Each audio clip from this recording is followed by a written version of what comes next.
The feud between President Trump and much of the mainstream media continues. So the story in the New York Times was a total fake. It's a fake newspaper, and they write fake stories. Even escalating at these White House Coronavirus Task Force press conferences. You know you're a fake. You know that.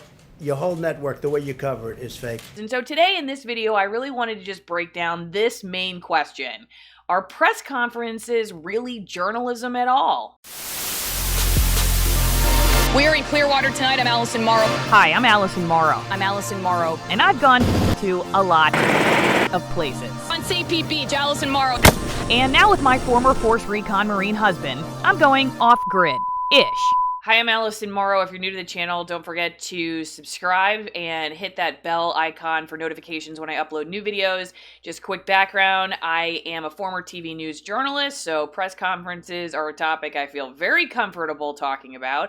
Spent many days in press rooms listening to politicians and other officials talk about whatever it is that they had lined up for that day and ask questions with the coworkers and peers from other stations. And so as I'm watching these press conferences for the coronavirus task force go down and just the consistent tension that continues between the president and the press and the feelings that get hurt and the headlines that get written because of it, I really wanted to shed some light on whether journalism is really happening in its purest sense at a press conference at all. But first, let's just jump right into the first clip I want to show you of President Trump. These are all clips from Monday, April 13th. So at this press conference, he produces a video montage calling out the media for hypocrisy, essentially. On one hand, saying that he didn't do enough to manage the response to the coronavirus, and yet at the same time really downplaying the danger themselves. So take a listen to this. People should be more concerned right now with the flu in this country. A lot of people are concerned about the coronavirus because they're hearing a lot of news about it right now.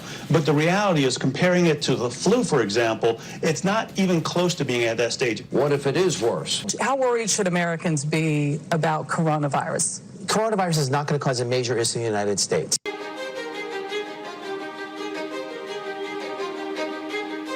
Well, we've asked them to accelerate whatever they're doing in terms of a vaccine. We will be suspending all travel from Europe to the United States for the next 30 days. To unleash the full power of the federal government in this effort today, I am officially declaring a national emergency. He just basically goes on to make his case for why, again, his term fake news is in fact the correct term to use. But take a look at this next clip. When somebody's the president of the United States, the authority is total. And that's the way it's got to be. The authority is total. It's total.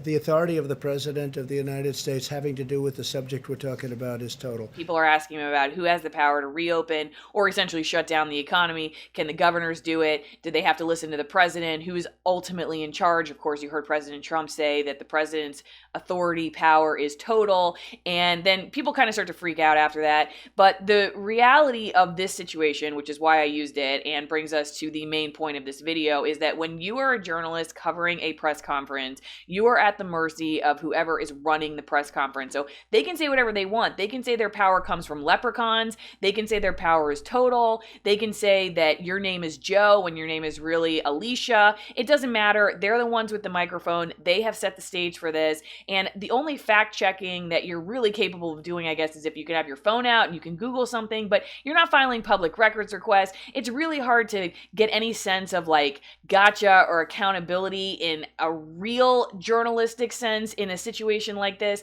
You're listening to whatever the person running the press conference wants to tell you. Now, you probably have heard of this guy, Jim Acosta. Several years ago, he was in lots of headlines as a CNN White House correspondent who lost his press pass after continuing to ask questions when President Trump essentially hushed him, and it escalated to the level of CNN essentially suing the president over this, and Jim Acosta's press pass was in fact reinstated. But the big question circling all of this was that really the threat to journalism that a lot of people in the industry were crying foul about? And my opinion at the time, and my opinion still to this day is no. This is a picture of me actually covering one of the governor's press conferences a couple years ago, and as you can see, I am wearing overalls because A, they were insulated and it was really cold outside that day and I had other stuff that I was covering outside, but B, because I don't take myself too seriously. And so as a journalist covering a press conference, I see it as something you got to do. Like, I'm wearing my overalls, it's work, right? So I'm wearing my work clothes, but I'm not getting all primped and pampered up because I see this as like my big moment in the spotlight. This is something that I have to do and it's part of the job, but it's definitely not like the moment in time that I remember as sort of like the greatest expression of my journalistic integrity. I will say that. There have been many stories that I've covered which I would elevate far above covering the governor's press conference. Even if it's the governor, even if it's a press conference about an important topic, it's still a press conference. People that I know who work super hard when the rest of the office has gone home at night, those people are not going to press conferences thinking that the press conference is where the magic happens. So take a look at this next clip.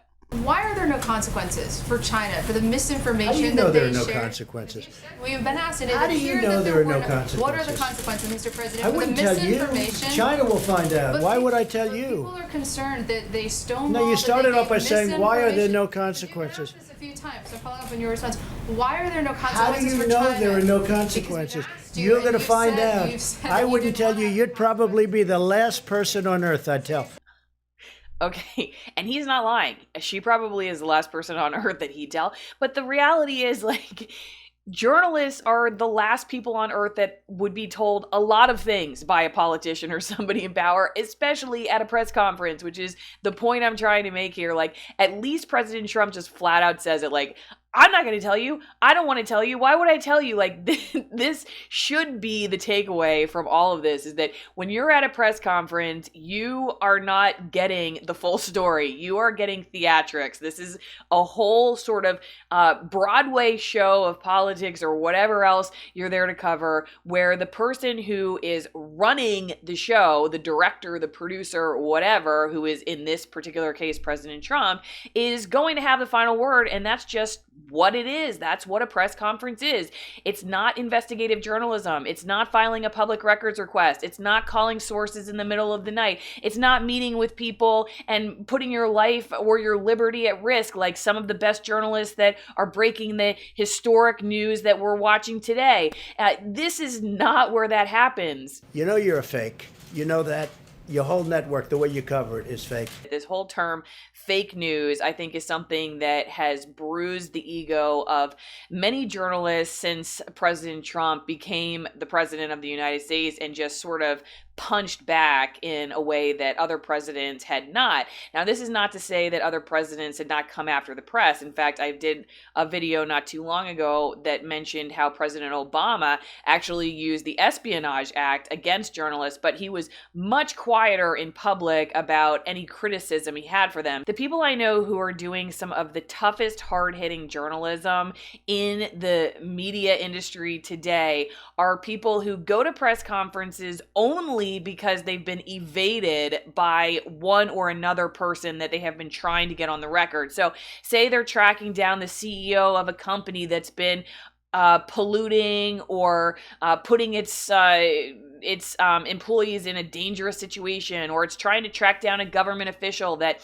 refuses to answer questions about a misuse of power. Those people are going to the press conferences because the folks they're trying to reach have been continually evading them, and it's the only way they can get them on the record. But they have no sense that if they just go sit in a press conference and they ask a question, even if it's a really tough question, that the person they're asking the question to is going to give them any legitimate response. I see the press conference in some cases like a nurse changing out a bedpan. It's what you got to do to keep the job going. In some cases, you got to do it a lot, but it's definitely not the highest level of skill that a nurse is trained for, and it's also not the highest level of skill that a journalist should aspire to. The thing that's kind of been aggravating me, though, is that in a lot of ways, as the media and President Trump have sort of continued to escalate this tension between the two of them, there has been this sense that like this is where the magic is happening. Like if you're at the press conferences and you're asking these tough questions, and in some cases very leading and biased questions, that you got the president and you're like a really hardcore journalist. And I am going to make the case here that actually press conferences, though they may be part of the job, just like a nurse changing out a bedpan, they are not the highest level of skill that a journalist should aspire to. The final video is, again, back to this issue of the executive branch's rights versus the state's rights and the governor's ability to open or close down the economy. Take a listen to what President Trump says. Please go ahead. Has any governor agreed that you have the authority to decide when their state I haven't opens asked back up? anybody because But I no don't. one has You know why? agreed. Because I don't have to. Go ahead, please. But who told you the president has the total authority? Enough, please. Okay, enough, please. So I've heard President Trump say that in multiple press conferences. He'll just be like, shush, enough, please. Or like back to the other quote when he's like, you're the last person I tell.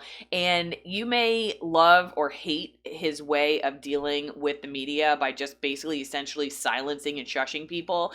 But for me, I don't really get like my hair on my back of my neck all raised about it, because the truth is like that's what politicians often do, or anyone else that's holding a press conference for that matter. They may not say that, but they're going to switch topics or give the message they want to give regardless of the question. And essentially that's what they're doing anyway. They're hushing the person who asked the question or saying enough out of you or whatever else. They may say it more genteelly. I'd say there are presidents and other government officials who perhaps have more gentility when answering questions despite their ire for those questions. They are politicians who sort of gracefully back their way out of it, and President Trump certainly is not known for that. He is known more for being the bull in the china shop, but does it mean that they're doing anything different? Not really. Essentially, in the exact way that President Trump just hushes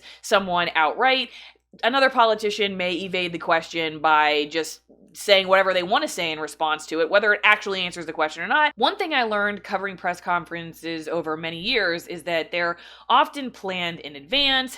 Perhaps not these White House press conferences because they're happening every day, but in the majority of cases, they've been planned weeks in advance. The person holding the press conference knows exactly who they're going to invite. They're all going to stand at a podium together. They're going to speak in a specific order. They all have their scripts written out for the most part, or they know their talking points. Then maybe they open for questions, but they already sort of know what their answers to those questions are going to be. They've kind of thought ahead of time about what they might be asked. And if they're not asked the questions they want, they're still going to say whatever it is they want to say. And if they're asked questions they don't like, they're probably still going to say what they want to say. It is rarely a place where gotcha journalism actually happens, where you're going to catch somebody in a lie or you're going to catch them in hypocrisy. Maybe there are a few rare cases where that in fact happens, but the people running the show are the ones who put together the press conference, and they're going to make sure that the message that they want to get across gets across. This is not left up to chance. In sum, as somebody who spent years as a journalist and really believes that journalism is a vital part of the American democracy, I did this video and will continue to call out these issues in mainstream media in order to protect journalism itself, which I feel like is kind of under attack, and not necessarily for the right reasons, because unfortunately people within the industry do not do a good job of separating out the theatrics from the real journalism. There are a lot of really great journalists out there who deserve a ton of credit, who are putting their life and their career and their families at risk in order to bring truth to the public, which is really, really important, and I'm really glad those people are out there. Unfortunately, though, when we defend the theatrics as if that's also journalism, we give a bad name to the people who are fighting the good fight outside of the press conferences, outside of the theater, and I think it's really important to make sure that we separate those two in order to regain the trust that we've lost with the public. So again, I'm Allison Morrow. If you're interested in videos like this, don't forget to subscribe to the channel, give it a thumbs up if you like this video, and please do share it with people you think might be interested. It really does help to get the word out there. Again, I'm Allison Morrow, and I will see you next time.